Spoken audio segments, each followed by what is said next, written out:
Hey, just a follow up on a 3D print. So there it is, it's finished. Took a total of, wow, there it goes, 63 hours and 39 minutes to print. It's a long freaking print. Luckily, to remove it, this whole bed comes right off. And then looks like this side will peeled off a little bit. And there's a bit of a separation apparently right there that you can kind of see. And a little bit of a separation here too.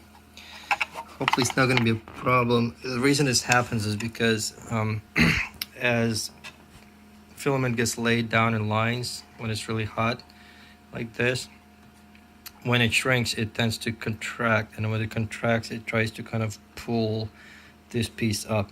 And if it doesn't glue or stick to itself very well, it sometimes can pull itself up off the bed like that part did right there, and in worst cases like separate like this part does. But I'm going to see if I can put a little bit of acetone in it. Acetone melts ABS plastic, which is just, ABS is the same stuff that Legos are made of, which is what this is. So if I put acetone into those little cracks, it should melt it, and then when acetone evaporates, it'll seal it right back together. So hopefully this will be okay and be strong enough. If not, I'll have to reprint this out of probably something else. But for now, I'm gonna take these pieces off, clean them up, and start to print for all the next pieces.